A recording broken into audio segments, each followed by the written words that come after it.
Starting off this list in our number 10 spot, we have Scott Erskine. We are starting off this list with truly one of the worst people I've ever heard about. Scott's story starts off when he was a child and suffered an injury that involved his head and brain. He seemed to recover fine physically, but continued to complain of headaches and that sort of thing, and it is unclear if these things were ever looked into further. At a very young age, he began to commit violent crimes against others that I truly cannot even speak about here on YouTube. He spent 4 years in prison for one of his crimes when he was around 17 years old, but when he was paroled after the 4 years, he immediately began committing crimes again. In 1993, Scott invited a woman who was waiting for the bus into his home and ended up holding her hostage for several days. After letting her go, he was quickly arrested and ended up being sentenced to 70 years in prison. This is when he had to submit DNA to a database, and in March of 2001, the DNA was matched when the cold cases of the unsolved murders of Jonathan Sellers and Charlie Keever were reopened. In 2004, a jury sentenced him to death, and 6 days later he was transferred to San Quentin. In an interesting turn of events, Scott did die on death row, but it wasn't due to a scheduled execution. Scott died a couple years ago in July of 2020 after contracting COVID-19.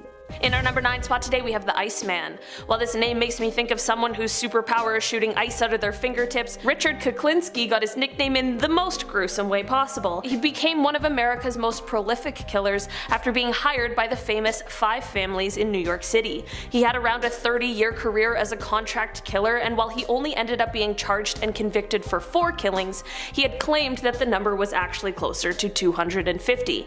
He killed his victims in a multitude of ways, and he was known for being especially cruel. His methods included feeding them to rats, sprinkling cyanide on their food, injecting them with cyanide, covering them with cyanide. Basically, if cyanide was involved, he was there. He was dubbed the Iceman due to the fact that he froze all of the bodies to ensure that the coroners would be unable to determine their true time of death, which is both clever and especially evil. In our number 8 spot today, we have VLVALEE Dickinson. VLVALEE is a name I've never heard before, and I thought it sounded kind of cool and nice until I heard about the person it belonged to. VLVALEE is one of the reasons why we should never judge a book by its cover. On the outside, she appeared to be like a regular older lady who ran a doll store. Who would think the owner of a doll store would ever be a villain?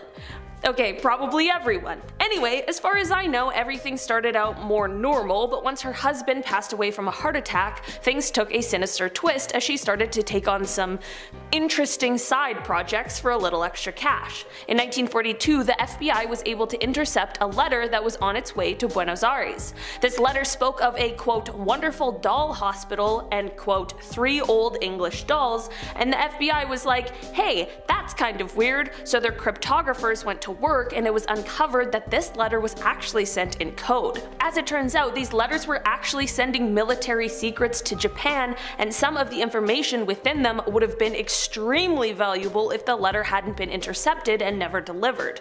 Turns out that VLVALEE had visited the Japanese Institute in New York City, befriended the consul general, and connected with a Japanese naval attaché. The FBI arrested Dickinson, and upon doing so they found huge amounts of cash along with the instructions for the code she was to use in the letters.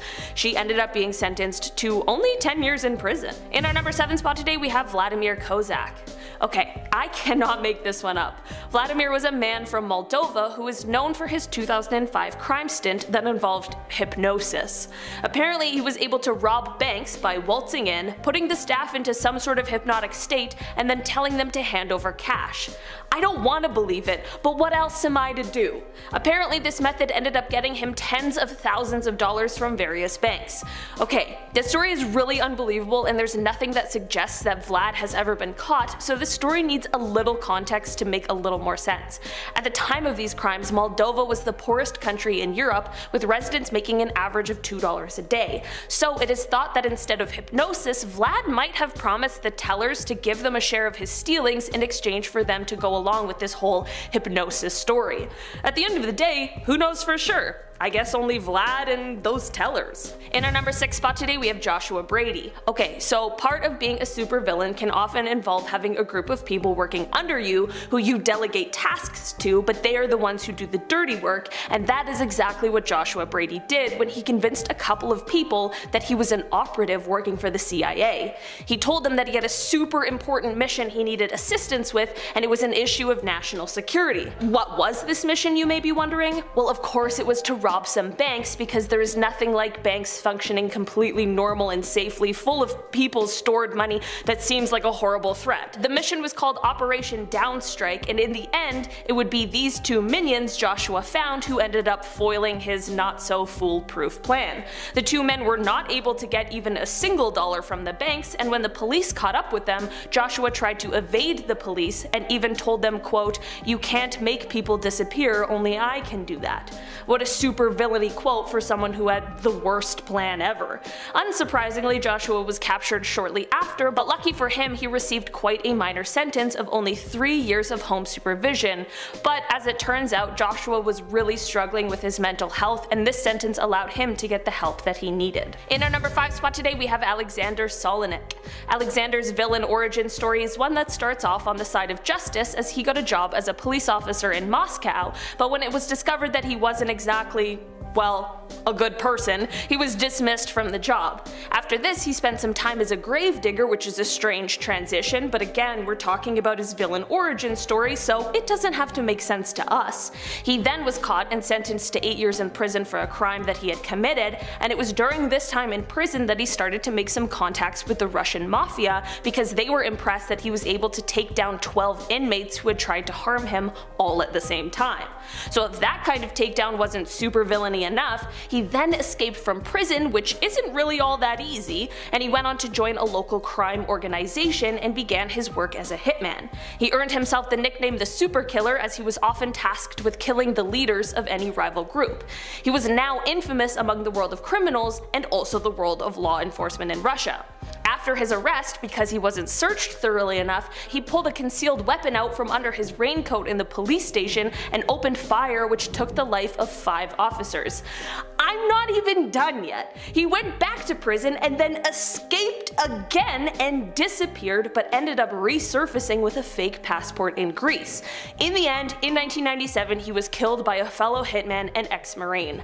This is truly one of the wildest stories I've ever heard. I couldn't even add jokes. It was just too jam-packed, and we don't have that kind of time here. In our number 4 spot today we have GERARD BLANCHARD. Canadians have a reputation for being polite and kind people, but GERARD BLANCHARD apparently did not get the memo. His story starts off while on a vacation in Austria when he saw the Kochert diamond pearl at the Schloss Schönbrunn Palace. In true supervillain fashion, he saw an opportunity to take something super valuable that didn't belong to him, so he created a plan.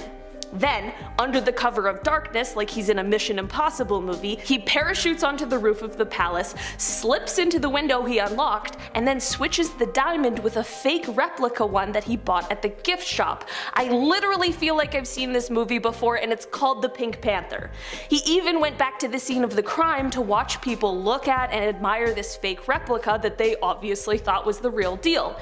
He then continued on this path and went on to steal from banks, and also stole more than $2 million using fake credit cards. He was eventually arrested in 2007, he returned the diamond, which he had hid in his grandmother's basement in Winnipeg, and while he would have been facing 164 years in prison if he was being sentenced in the United States, like I mentioned, he is Canadian, so he was sentenced to 8 years and served 2. After his release in 2010, it is said that he was trying to kickstart his career as a security consultant. Maybe in this story the villain becomes the hero? In our number 3 spot today we have Victoriano ALVAREZ.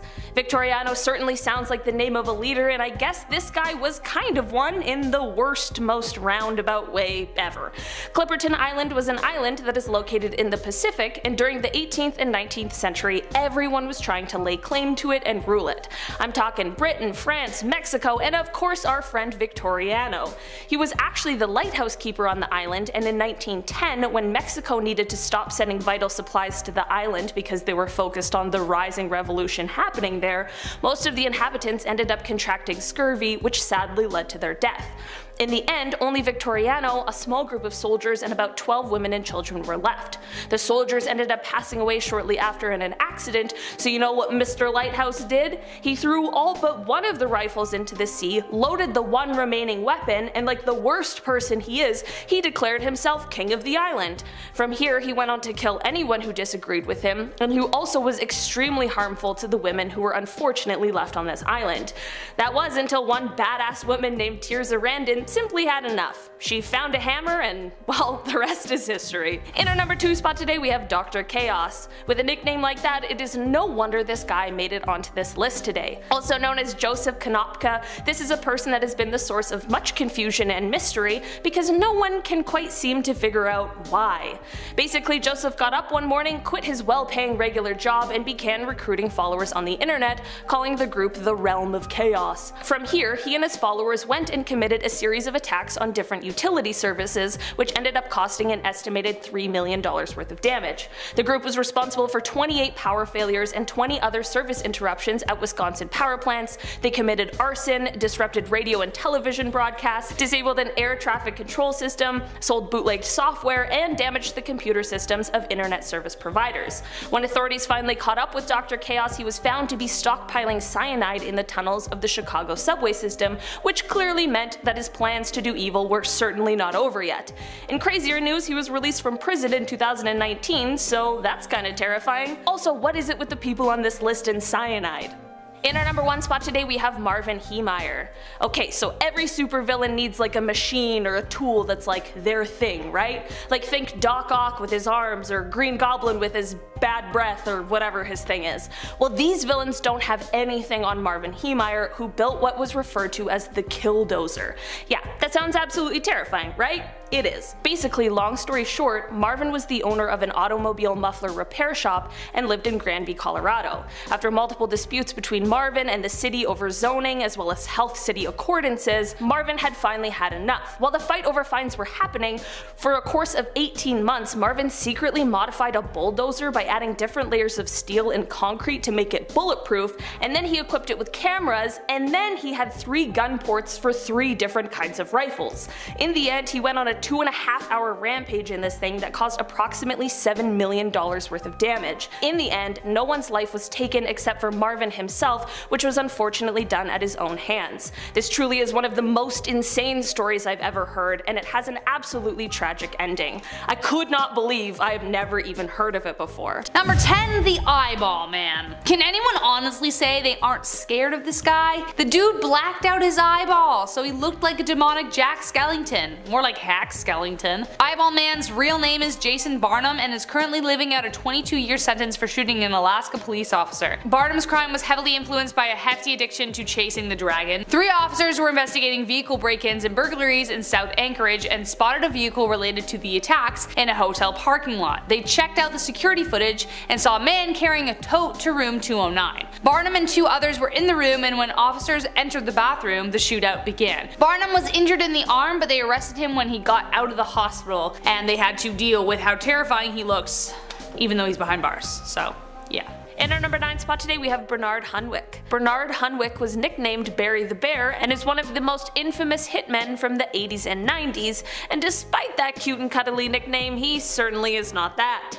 He apparently has committed somewhere close to 300 killings while leading a group of 6 who were known for killing drug smugglers and the people they worked with in exchange for cash, of course. Despite his extensive list of crimes, he was only ever actually charged with 1 killing, which was that of smuggler and bail bondsman Richard Diego Messina. He ended up being found out due to a classic case of trusting the wrong person, as one of his accomplices turned into an informant. This led to him being caught in the midst of planning to kill an undercover FBI agent who was posing as a dealer. That probably would have been pretty terrifying for that agent to later find out he was just barely missed in this horrible plan. In 1999, Bernard was sentenced to 2 life sentences, and in 2013 he passed away in prison. In our number 8 spot today we have Papa Doc. Francois first won acclaim by fighting diseases, which gave him the nickname Papa Doc. In 1957, Francois was elected to be the president of Haiti because people believed in him, but unfortunately unfortunately, things took a dark turn. After foiling an attempted coup, he began to move his regime to a more autocratic or despotic one.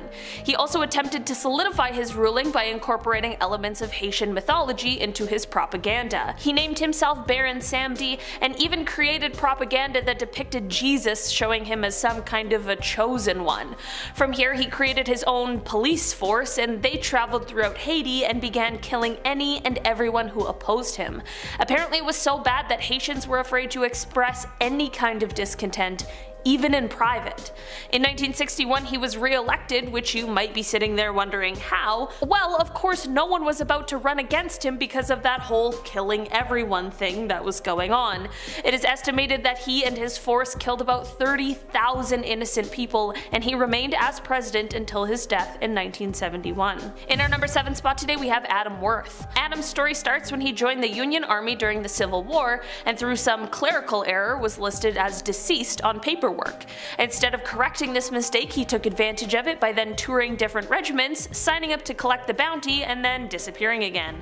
After the end of the war, he ended up heading back to New York, where he is then said to have led a gang of pickpockets, and that sentence feels like a musical just waiting to happen. In 1896 he then rented a shop that was above a bank, and while the shop was said to sell some healing ointments, it was really just a front for the actual plan.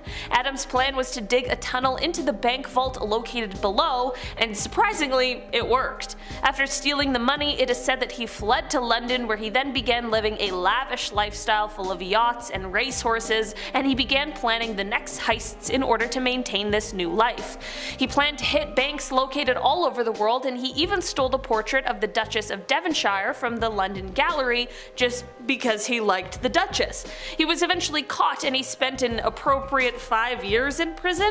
After his release, he sold back the painting he stole to the gallery, which seems like the worst deal anyone has ever received. In our number 6 spot today we have Glennon Engelman. Glennon Engelman was actually a dentist, but also a contract killer, which is quite a combination. Over the course of 25 years, Glennon lived this double life, with his first killing being in partnership with his ex-wife, of all people. She had married another man and raised his life insurance. This is when Glennon killed him, and the pair then split the earnings. This is the kind of format he used for the rest of his killing career, and while there's no normal way of being a career criminal, this is certainly quite a dark path. He committed at least 7 of these crimes, but there is a chance there are more we just don't know about. It is also believed that there may be a few he committed for no monetary gain at all, and it was just purely for the thrill of killing. He was in jail serving 2 life sentences when he ended up passing away in 1999 at the age of 72. In our number 5 spot today we have Rex Velvet.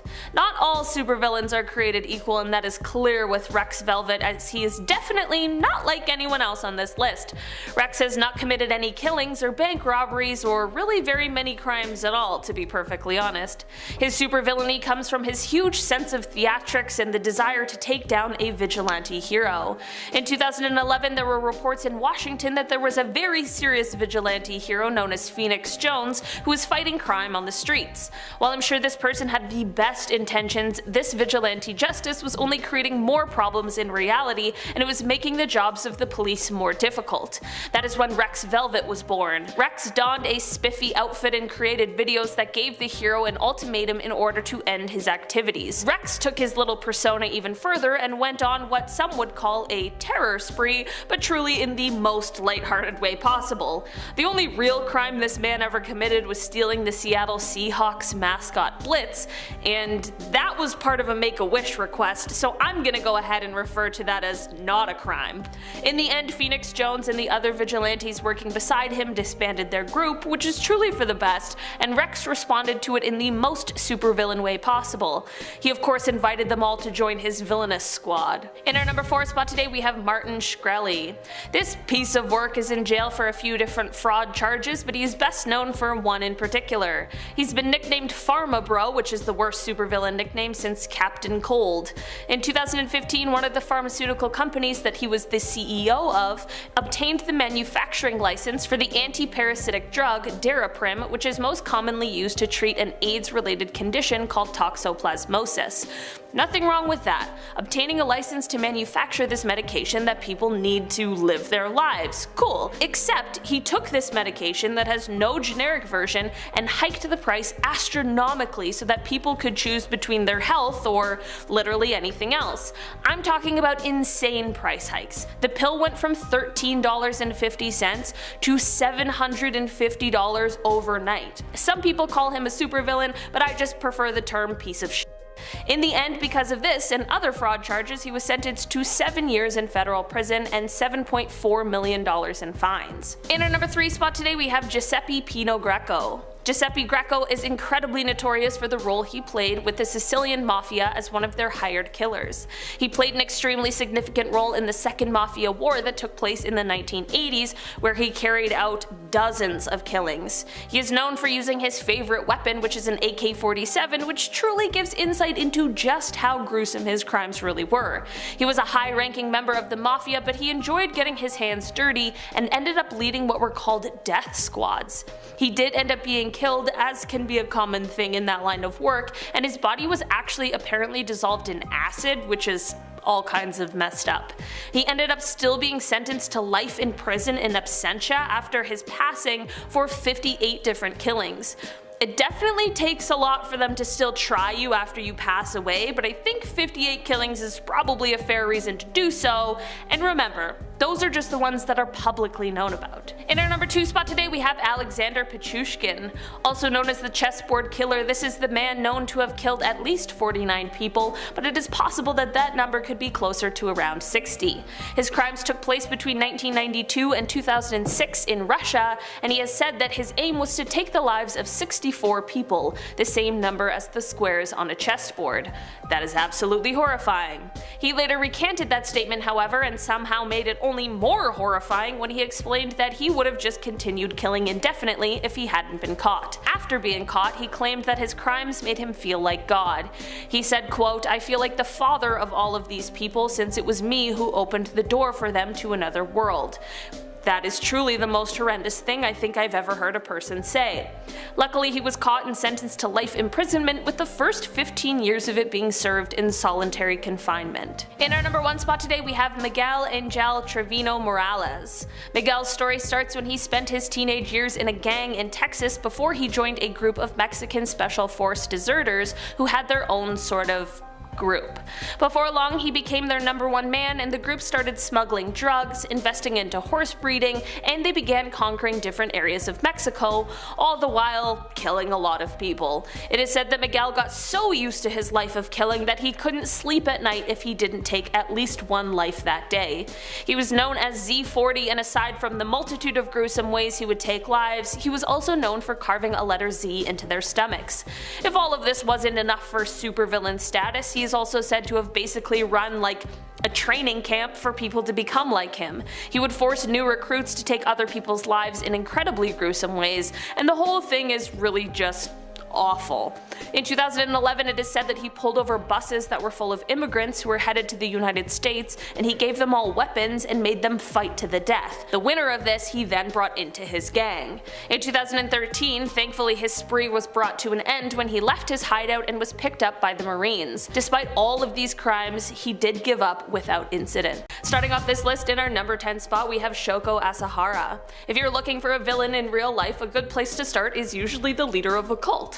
That is not to say that all cult leaders are evil, I'm sure that's not true. I haven't met a lot myself, but I'm sure there's a stand-up few out there, but those ones are for sure struggling under the weight of some of the most horrific people who have ever lived, i.e. Marshall Applewhite and Bonnie Nettles, Keith Rainier, Charles Manson, you get the point. They suck. Anyway, unfortunately Shoko Asahara is a name we can add to this list, and he was the leader of Aum Shinrikyo cult, and he claimed to be the reincarnation of the Hindu god Shiva. Shiva. Spoiler alert, he wasn't. He said he was destined to lead his followers to salvation once the apocalypse came, but then, once he lured in followers, he claimed he could also teach them to levitate and develop telepathic abilities. Seems legit. Apparently those who were the most skeptical, he allowed them to drink his bath water. I have no idea why or what this was supposed to be for, and I wish I could unlearn it, to be honest, but now we all have to suffer with that information together. The cult continued to grow and drew in influential and wealthy people, and what did ASAHARA do? Well, he made a science division of his cult. It was where they studied the microorganisms living in his bathwater. I'm kidding, it was actually really messed up. This group went on to attack Tokyo in 1994, which took the lives of 7 people. Then in 1995, they released gas into the Tokyo underground, which led to 12 deaths, 50 injured people, and more than 5,000 people with temporary vision problems. In the end, ASAHARA and 11 of his disciples ended up being arrested and charged, and they were all sentenced to death in 2004. Number 9. Eric R. Rudolph. Resourceful and resilient, Eric R. Rudolph quickly got on America's most wanted list. Why? Well, during 1996 to 1998, Eric detonated bombs 4 times in Atlanta and Birmingham, taking the lives of 2 people and injuring thousands. A 5-year manhunt ensued. He was finally caught in May 2003 after he was found rummaging through a dumpster. Later, it was revealed how intense his survival skills were. For 5 years, Eric foraged off the lands and survived off of buried barrels of grain and soy. He learned the schedules of when produce was going to be thrown out at grocery stores and stole what he could where it wouldn't be noticed. His motivation behind the bombings was a compilation of radical anti-gay, anti-abortion, and anti-government. The list goes on. He didn't get along with other people, and when he confessed to his crimes, he showed no remorse. But when he was taken away to go to prison, authorities report that the man had tears in his eyes, knowing he was utterly defeated. What can I say, man? Your actions brought you to where you are now, so sorry about it. Sorry, not sorry. Number 8. Robert P. Hansen. The man the FBI was afraid of, and he was right under their noses. Joining them for lunch in the cafe, grabbing coffee with them, laughing at the cooler. But all the while, Robert P. Hansen was a mole. On February 18th, 2001, Robert was arrested and charged with committing espionage on behalf of intelligence services for the former Soviet Union and their successors. He was caught red-handed placing a package containing highly classified information at a park in Vienna, Virginia for his Russian handlers. When the FBI searched his apartment, it became apparent his payment was in cash and diamonds with a value of over $600,000. Hansen handed over dozens of delicate files, including FBI counterintelligence investigative techniques, sources, methods, operations. He exposed the FBI's secret investigation of Felix Bloch, a foreign service officer for espionage. He pled guilty to 15 accounts of espionage on July 6, 2001 and was sentenced to prison without the possibility of parole. He is considered the most dangerous spy in FBI history. God knows what he said. Number 7. David Carpenter. I know Lisa Rinna from Dancing with the Stars because I love a good foxtrot. Love it. But she's actually more well known for being a desperate housewife. But it turns out that her very own mother was actually David Carpenter's first victim. She knew him from work and he offered to give her a ride home, and he had kids and a wife. Soon he was on top of her, hammer and knife in hand, but thankfully a cop was nearby who suspected something was amiss, so she was saved. David was sentenced to 14 years in prison where he was diagnosed as a sociopath with a very high IQ. He was released after only 9 years and quickly went on to commit more attacks against women. Good call on releasing him, just saying. Like, what? Ugh. I hate that. I hate that. At one time, he was even suspected of being the Zodiac Killer. Instead, he became known as the trailside killer who would prey on women on hiking trails. He took the lives of 10 people, though it's probable that there were more. Just 2 survived, and officers described that he was a kind of Dr. Jekyll, Mr. Hyde kind of behavior. He was super nice, but then he had this insane, psycho, creepy, dark side as well. Number 6. Zacharias Moussaoui. The ADX prison is intended as a holding cell to teach prisoners proper conduct before they are sent to penitentiaries. However, some are so bad that they are never released for fear they might inspire new crimes if allowed to communicate to those outside the walls. Zacharias is one of them. He is currently serving out 6 life sentences for assisting the hijackers who carried out the, you guessed it, the 9/11 attacks on the World Trade Center. Moussaoui was placed on a watch list in 1999. He started interacting with Islamist extremists. He could have prevented the attacks entirely, however he lied to the FBI about the Al-Qaeda and their plans to attack the US. He was even supposed to pilot a plane into the White House. He was arrested in August 2001 and went on trial in 2006. Throughout the trial he praised the Al-Qaeda and was removed for several outbursts. A very different tone to the note he wrote recently in 2020 renouncing Al-Qaeda and appealed to younger Muslims to be wary of their deceptive ways. I really do hope he has genuinely released those ideals, however he did do it in an attempt to relax his sentence. As recently as 2018 he was still referring to himself as a natural born terrorist, so needless to say I don't see things relaxing anytime soon. Number 5. The Marathon Bomber, Dzhokhar Tsarnaev. Speaking of the ADX prison, there is yet another permanent resident behind its walls. Dzhokhar Tsarnaev is responsible for the 2013 Boston Marathon bombing, which took the lives of 3 people and injured 250 people in the large crowd. This event shook the world, and I remember when it happened. I remember checking my phone repeatedly in order to figure out what's happening and follow with updates, and I'm sure a lot of you do too. He and his brother Tamerlane used 2 pressure cookers packed with explosives and shrapnel. His brother was shot during a police chase while Dzhokhar was taken into custody. He was 19 when he committed the crime and 21 when he was finally tried. The trial consisted of heartbreaking testimonies from families of the injured and the dead. The death penalty was disbanded in Boston for decades, but it was considered for this case as it was a federal case. He was instead given his life sentence to be served out in solitary confinement with no opportunities to communicate with the outside world, and that is probably how it's going to remain for the rest of his life. Wow, so young. Number 4. The Nethari Killers. The Nethari crimes came to light on December 29, 2006 after 8 skeletal remains of young bodies were found in the drain of a house in Nethari, Noida. The owner of the house and the businessman Mohinder Singh Pandher and the domestic help Surinder Kohli were arrested. Soon after they were found, even more bodies turned up. The village had been making noise about the disappearances for a while before anything was done, but now the Nethari Killers remain some of the most horrific people behind bars. Over 16 young people fell victim to kidnapping, vicious bodily violations, and death, which believed to have occurred between 2005 to 2006. Both men have been found guilty and the death penalty is in discussion, though has been delayed. Some believe that there is money involved in the case that may result in an unfair result, but considering the severity of the case, release is not really on the table. I'm not gonna lie, it was hard to get a straight story on this. There's a lot of convoluted details across the articles I could find, so if you have more info you want to share, drop it down below. Number 3. Larry Hoover. This dude is so powerful that he was continuing to run his operation while serving out a 200-year sentence for murder. Larry Hoover was, / is, I suppose, the chairman of the notorious gangster Disciples gang. He was convicted 2 decades ago of continuing to run his empire behind bars. Hoover, now 70, is serving out 6 life sentences at the Supermax Federal Prison in Florence, Colorado, a facility that holds the worst of the worst: terrorists, mobsters, anyone who'd be a danger to anyone from the outside. It is said to be the most secure in the country. He established the gang in Chicago in the 1960s and has recently decided to try and take some of them down. The indictment accused 7 state and national leaders of the gangster Disciples of racketeering conspiracy, drug trafficking, witness intimidation, and multiple murders, including the 2018 death of a 65-year-old ranking member of the gang on Chicago's South Side. Beware if you've ever crossed Larry Hoover, because even behind bars, you can't stop him.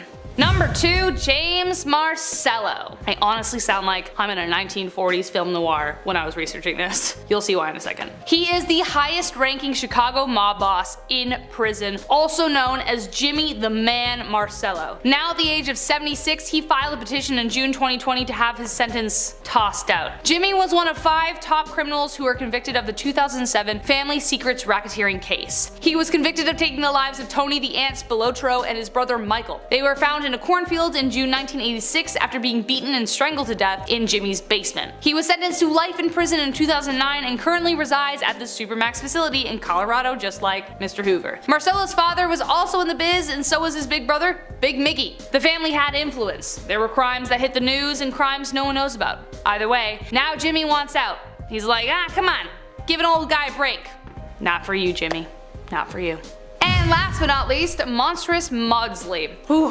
When I started reading about this guy, I literally had to step away from my desk.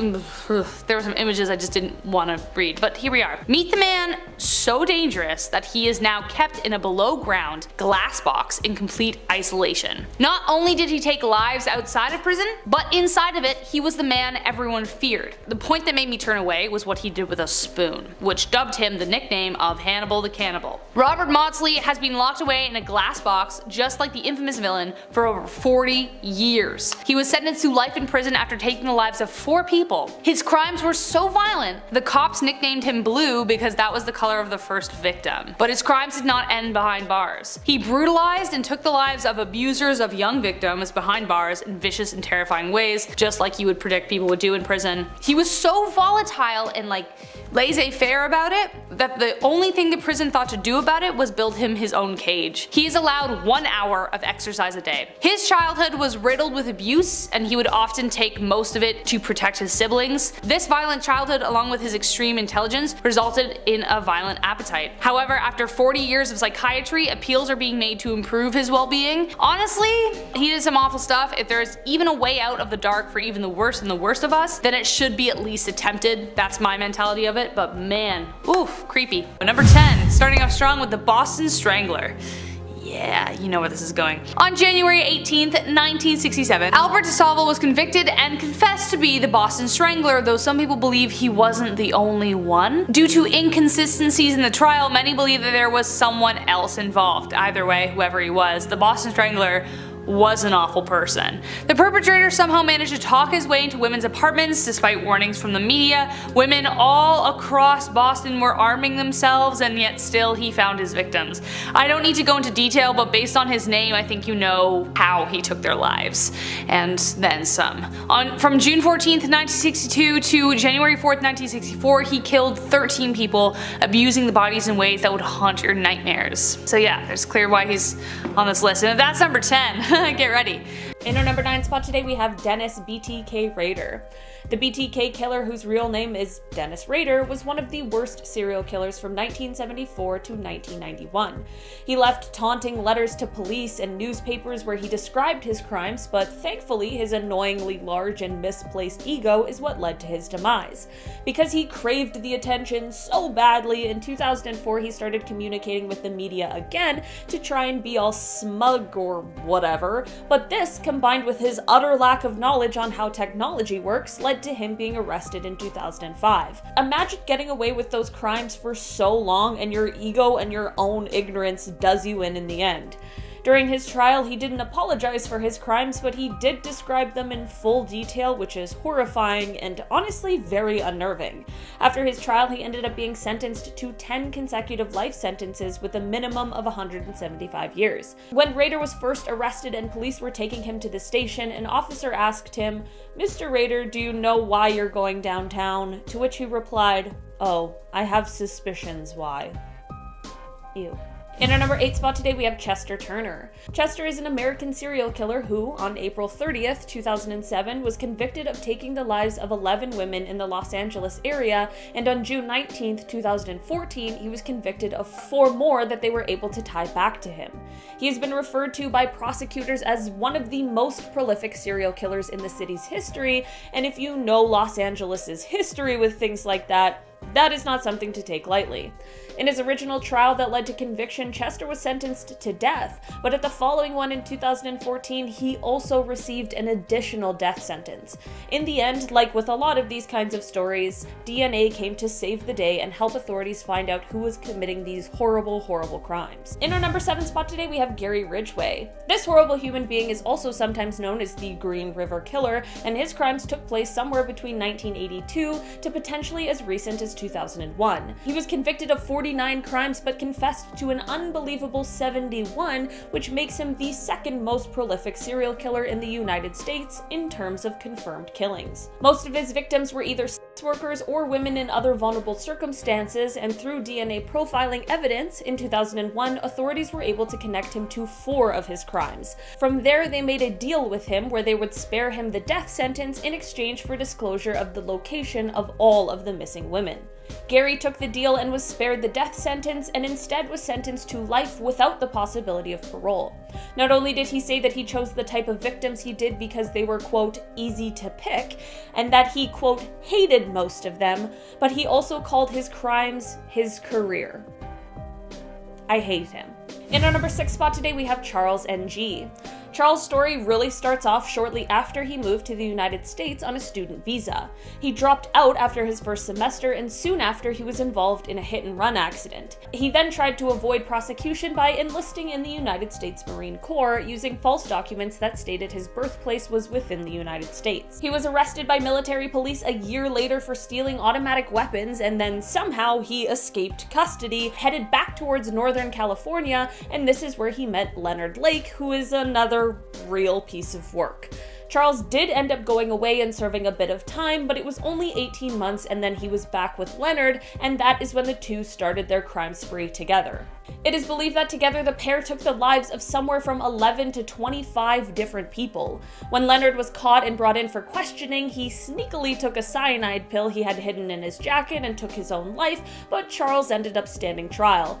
He was convicted for 11 of the killings and he remains on death row at San Quentin. In our number 5 spot today, we have Robert Pickton. This horrible person is one of the worst Canadians to ever live and is one of our country's worst serial killers ever. Pickton dropped out of school and began working at his family's pig farm, and this is where most of his absolutely horrific crimes took place. He was first arrested in 2002 and was convicted in 2007 of taking the lives of 6 people, but throughout an extremely lengthy investigation, evidence of many more killings came to light.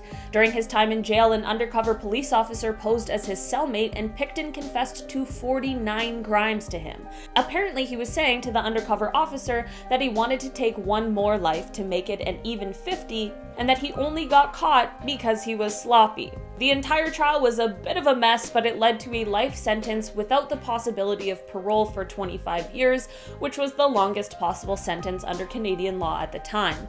This unfortunately does mean that he will be eligible for parole within the next decade, so let's hope that never ever happens.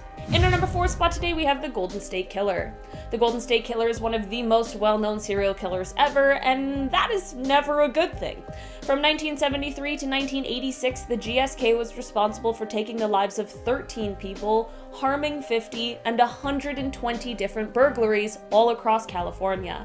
Throughout the investigation process, he used different tactics to both taunt and threaten police and the victims, which is just on a whole other disgusting level. Through recent genetic testing, like those 23andMe things, the identity of the GSK was finally revealed after years and years of investigations. Basically, they uploaded a DNA profile that they were able to get from the crime scenes to the website GEDmatch. They were able to find 10 to 20 people who had the same great-great-great-grandparents as a match. And then from there, the genealogist made a large family tree, and from there, they were then able to single out 2 main suspects. After covertly collecting DNA samples from one of the suspects and comparing them with the crime scene DNA, they were finally able to arrest Joseph James DeAngelo, who is the Golden State Killer. After decades of waiting, the victims of his crimes were finally able to see justice served, as he was sentenced to 12 life sentences plus 8 years. He was spared the death penalty because he admitted to numerous crimes that he had perpetrated, some of which he wasn't even being charged for. He is now 75 years old and will definitely spend the rest of his life in prison. In our number 3 spot today, we have Rodney Alaka. Rodney is a horrible monster who was convicted and sentenced to death for 5 killings that he committed in California from 1977 to 1979. He also received an additional 25 years to life after pleading guilty to 2 other killings in New York from 1971 to 1977. Rodney got away with his crimes for a while because he wasn't the top of the list of suspects, because he was said to be the, quote, charming photographer. Rodney is often referred to as the dating game killer because of his appearance on the show, which, with what we now know about him, is absolutely horrifying. What's even crazier is that he actually won the show he was on, but the episode's bachelorette refused to go on a date with him because she found him, quote, creepy. This is just a reminder to always trust your instincts. It isn't exactly known just how many victims Rodney had. It is potentially thought that it could be much higher than the number he was convicted for. In July of last year, Rodney passed away in prison at the age of 77. In our number 2 spot today, we have the Zodiac Killer. This one had to make it on this list today because while there are a plethora of terrifying people on this list, nothing is as terrifying as an uncaught serial killer, and the Zodiac is definitely the most prolific of them all. The Zodiac Killer took the lives of 5 people in the San Francisco Bay Area between December 1968 and October 1969. He was most known for targeting young couples or a lone male cab driver. Despite 2 people luckily and thankfully escaping his attempted evil doings, he has still never been caught. He was one of those losers who left notes and stuff for the police to find. I like that they think they're being all cool and clever and brave while they do that. Like, if you're so brave and almighty and unafraid, then show us your face. While no one has heard from the Zodiac since 1974, the case remains active in many different countries, and maybe one day we'll finally know who the real Zodiac is. In our number 1 spot today, we have Robert HANSSEN. Robert is often referred to as the Butcher Baker, and his story truly is horrific. He is one of the most prolific serial killers in Alaska's history because, for over a decade, he would kidnap women and bring them into the wilderness where he would then stalk them like prey. I am just now realizing that there is definitely an episode of Criminal Minds about this guy. Sometimes the premise is just so dark that it sticks with you. The reason he got away with his crimes for so long is because outside of these horrific things, he was just a soft-spoken baker. One of my best friends has the nicest, most kind bakers for parents, and now I'm starting to feel a little suspicious. Might want to look into them, Robin. Robert was heading to church by day and prowling strip clubs at night looking for the next person to take. What led to the downfall of this horrible monster was a badass named Cindy Paulson who was able to escape from Robert and was sure to leave evidence behind. She then went to authorities and told them what happened, and this led to a search warrant for Robert's property, which is where all the evidence they needed lied. Robert is believed to have taken the lives of at least 17 women, and in 1983 he was sentenced to 461 years and a life sentence without the possibility of parole. In our number 10 spot, we have Jonathan Edema. Jonathan always dreamed of being in the Special Forces, and when he grew up, he did just that. In 1984, he was discharged and he went on to become involved in security forces in Haiti and Thailand before he returned home for a while. After the falling of the Twin Towers on that terrible 2001 day, Jonathan's new goal changed to finding the man responsible, which, however noble, and although we can perhaps understand why he wanted to dedicate his life to this, there are just ways to go about it, and his was not the correct one. John snuck into Afghanistan and set up shop where he won over the hearts of many journalists with his stories of working for the American government. He wasn't actually working for the government at this time, he just told everyone he encountered that he did. He created his own little force which he called Task Force Saber 7, and basically together they kidnapped anyone they suspected was up to no good. These kidnapped people were then thrown into a sort of like prison that John had made himself where they were treated terribly and harmed. Apparently some people who actually worked for the government were in on this and turned a blind eye, while some others apparently actually thought he worked for the government. In the end, he wrongfully arrested a member of the Afghan Supreme Court, which then sounded the alarm on his little operation. He was arrested and put in prison in Afghanistan, but just 3 years later he was pardoned and released by the then president. Number 9, Farid Fatah. This is horrendous. This is absolutely horrendous. Imagine being told that you were sick and dying and then finding out later it was all a lie. Farid delivered the news to over 500 people, what's supposed to be what every doctor dreads to say, that they were sick and dying. He sent them through various rounds of chemotherapy, radiation, you name it. The thing is, they weren't sick to begin with. Farid had figured out that he could make millions of dollars off of people participating in these treatments. So while he moved into his $1 million mansion, his healthy patients suffered horrific side effects from the medications such as losing their teeth, hair, their strength, etc. If you've ever seen anybody go through cancer treatment, you know it's not amazing at all. His genuinely sick patients died with no care, while his healthy ones got sicker and sicker and eventually just ended up being sick. He would give them hope that they were getting better just to keep them stuffing his pockets. The families also suffered with the impending death of their family members, all for nothing. Finally, the truth came out due to information from a suspicious colleague and authorities caught up to him. Prosecutors sought an 175-year sentence but settled with 45. Good riddance. And also what really pisses me off about this one is that he got away with it for so long and there was no criticism over like 500 people. That's a lot of people.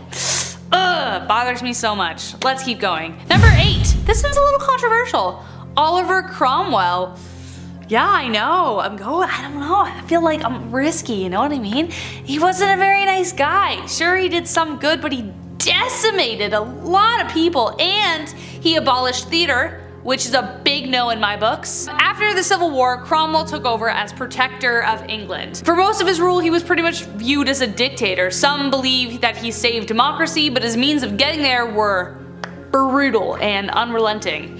In September 1649, Cromwell's men entered the town of Drogheda and took the lives of everyone they found, which means around 3,500 innocent people died. He acted as God's executioner, his contempt for Catholics feeding the attacks. He was quite brutal to Ireland. Many historians accuse him of ethnic cleansing, especially since a month after Drogheda he did the same thing to Wexford. Eventually he was overthrown by Charles II and his republic failed. And there is some missing nuance, I will admit, so if you want to go ahead and correct me in the comments or go into a debate, go for it. Why not? But there was quite a bit of bad and we can't really ignore that. Not a nice guy. Number 7. Marshall Applewhite. Now we have our first cult leader. Woo! Just kidding, not an appropriate response considering how awful he was. Marshall Applewhite was an infamous leader of the Heaven's Gate cult.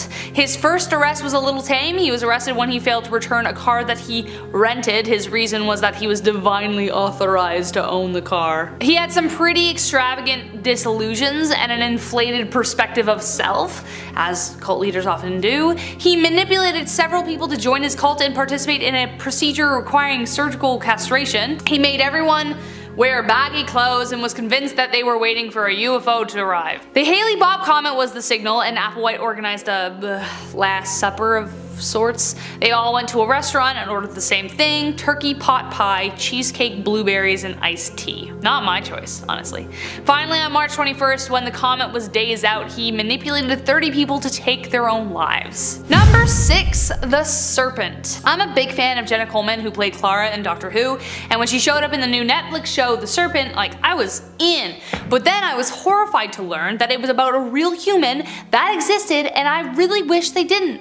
Charles Sobrage, along with his girlfriend Marie-Andre Leclerc, committed a spree of crimes along what was called the Hippie Trail. During the 1970s, Vietnamese, Indian, Frenchmen lured over a dozen tourists into a false sense of security before taking their lives. He preyed upon travelers in India, Nepal, and Thailand by spiking their drinks, food, stealing their valuables and identities before brutally making them disappear. He became the subject of a massive Interpol manhunt in 1976 after a junior diplomat in Bangkok started to catch on. If his crimes were anywhere as brutal as they were hinted at in the show, I certainly wish he never existed. Thankfully, he continues to serve a life sentence to this day. Number 5. Dennis Rader. I'm surprised that I haven't added him to this list earlier, but I needed to do a part 7, so I guess here we are. The BTK killer. The man not only known for taking the lives of 10 victims, but for how he did it. Between 1974 to 1991, he baffled police with his violent crimes in Wichita, Kansas. BTK was used to describe how he took their lives. I'll have to ask you to look that up because YouTube gets mad at me when I say those words, but I think you can guess that he took his time and he did it viciously. What's even worse is he had everyone fooled into thinking he was a kind, family, loving, God-fearing man. He disappeared after taking his last victim in 1991, but he returned a few years later annoyed that no one had caught him and that the press had died down.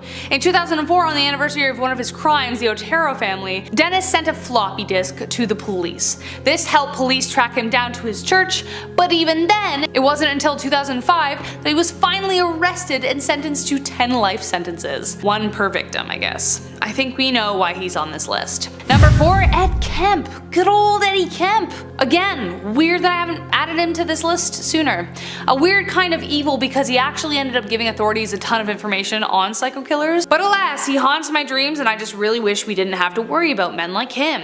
I've said it before, I'll say it again. I will take ghosts, ghouls, poltergeists, whatever over human beings any day. He had a strange talent for making people believe he was a gentle giant, all while committing 10 of the most gruesome crimes. With an IQ of 145, he easily manipulated his victims into trusting him before it was the last thing they ever did. Standing at 6'9" and weighing 250 pounds, he used both brawn and brains to overpower the women he took. He showed obvious signs of pathological need to kill from a young age, starting with the family cat all the way to unaliving his paternal grandparents at age 15. You get the gist. Even then, he was able to convince mental health professionals to let him go early. He was charming. He was easy to get along with. He was likable. And he did this. From 1972 to 73, Ed used the line, "Ugh, I don't have all day," to convince hitchhikers to enter his car, implying he was in a rush, put pressure on them, and convinced them that he didn't have time to kill them. They also never caught him. He turned himself in before they could. Number 3, Ted Bundy. Yeah, we're hitting some heavy hitters today. Men like Ted Bundy are the reason women carry keys in between their fingers when they walk at night, or like the reason we cross the street. It's honestly men like some of the ones I mentioned already. Born on November 24th, 1946, who would have known the man he would become? By all accounts, he had a good family, but at an early age he was already showing dark tendencies. He would spy on unsuspecting women and accumulated an extensive juvenile record, which was wiped clean when he turned 18. He was going to be a lawyer, but soon gruesome deaths spread throughout the nation. He tended to prey on young, attractive college women from Washington, Utah, Colorado, and Florida. He would use his looks and charm to lure them into his clutches or ask them to help him with his books. He would strike them over the head, force them into the vehicle, and drive away to carry out the rest of the deed. He confessed to taking the lives of 36 victims, but alluded that there may have been more, closer to 100. His court case was an absolute media frenzy, because no one could believe such a charming, attractive man, he's not that good looking, could be capable of such horrible things. But suddenly the world was shown. Evil wears a pretty face. Number 2, Andrew Philip Cahoe. Things could have gone either way for Andrew. He loved helping people, but also was quick to anger. Considering he's on this list, we know which direction he went. When he was 14, the stove exploded, setting his mother on fire. Andrew watched her burn a little too long before he grabbed some water and put it out, but by that point it was just too late. Andrew showed the telling signs of darkness through his cruelty towards animals, once beating a horse to death. He married a wealthy woman named Ellen Price in 1911, but despite this, the couple fell into debt. Ellen got TB, pushing them further into debt until finally, at long last, Cahoe snapped. On May 18, 1927, Cahoe took Ellen's life by hitting her in the head. He set the barn on fire with explosives. He had previously placed explosives around the Bath school, and after he burnt down the barn, he drove over and detonated the bombs at the school, killing basically everyone who was inside. Then he filled his truck up with more explosives, admitted the crime in front of everybody, and then detonated the truck with a Winchester rifle while he was inside. Number 1, Jean Bedel Bokassa, one of Africa's most brutal dictators, and was even accused of consuming human flesh and even feeding his opponents to animals. He was the self-crowned emperor of the Central African Republic until he was kicked out in 1979. His coronation alone bankrupted his own country, as it basically cost the entire GDP. He took all of the government posts for himself and established what has been referred to as a reign of terror. He personally oversaw brutal beatings and made the rule that thieves should have their ears cut off. He arrested school patrons for not wearing uniforms made in the factory he owned, and even had 100 of them executed.